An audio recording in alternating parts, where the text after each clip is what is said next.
Can you imagine justice and love? 65 years ago, Martin Luther King Jr. stood on this very stage, seeing the sea of faces with relief mixed with disdain, belief tension with restraint, soothing balms, and those up in arms, resolve ready to sound the alarm, and others wondering, how's there been harm? Well, when for centuries humanity's harmonies were off-key and polarizing by the stench of voices, dominating sound that could only carry one note, the song of privilege. The broken chords of injustice, the berating of systemic oppression. No, the song of humanity was not filled with the ringing cymbals of hope. It was a monotone death of the Imago Dei we broke. Can you imagine? Justice and love?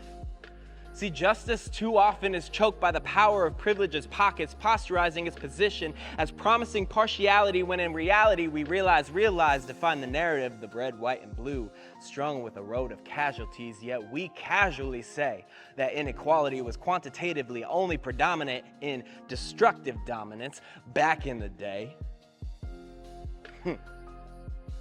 Sounds about white, I'd say.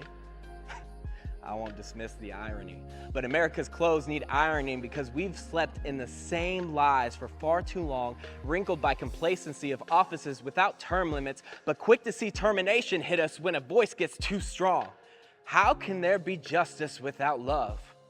If what is just is for the benefit of society as a whole, then why has there too often been holes in our citizens? And when we ask the citizen, we're met with cynicism in the same old systems, leaving the guilty prisoned and innocents lost in prisons. I wonder, can you imagine justice and love? This was the fervor of MLK Jr. ringing above the noise of a society thinking equality and equity was a choice.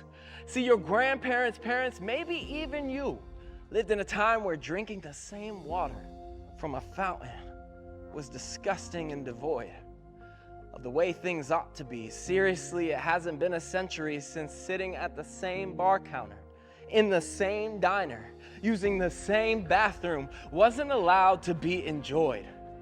Equality and equity shouldn't have to be a choice. They're at the core of Imago Dei.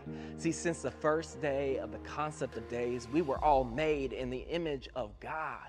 Can you imagine justice and love? See, the root of imagine is image. And if we are all created in the image of God, then justice and love are tied to who God is.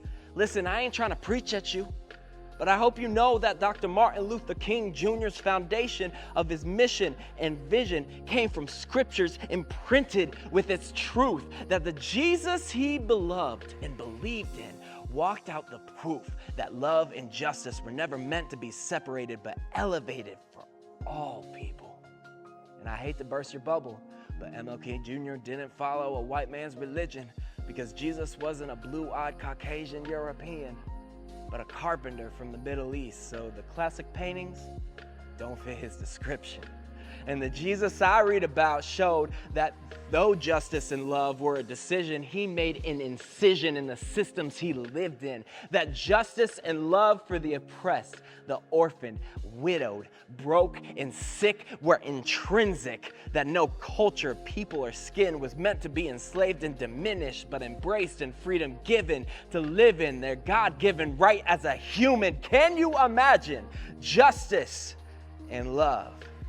That maybe reparations aren't a separation from what is owed to generations of people who lost the power of inheritance and investments, occupation, and their family's population. Can you imagine justice and love? That wages aren't discriminated because of your gender, ethnicity, or what your name is, but equity is given to all employed in the same placement. Can you imagine justice and love, when a guilty verdict isn't for those who can't afford representation, but for those who chose to be the jury on death, blinded by biases and defying sense, when an innocent says, "Don't shoot," in countless situations? Can you imagine justice and love? Using our voice and actions to break down oppression and not allow concession of systemic racism to continue to have possession of power over progression. Can you imagine justice and love when hate is not even in our language, but the tidal wave of love is so powerful that discrimination can't live?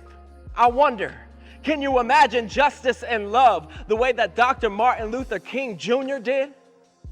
I don't want it to just be a dream. I don't want us to wait for another mountaintop. We're called to care for the least of these and to love everyone because everyone is made in the image of God. Let's not just imagine. Let today spur each and every one of us in our own lives, not just a passion or a brief reaction, but to a life of love and justice in action.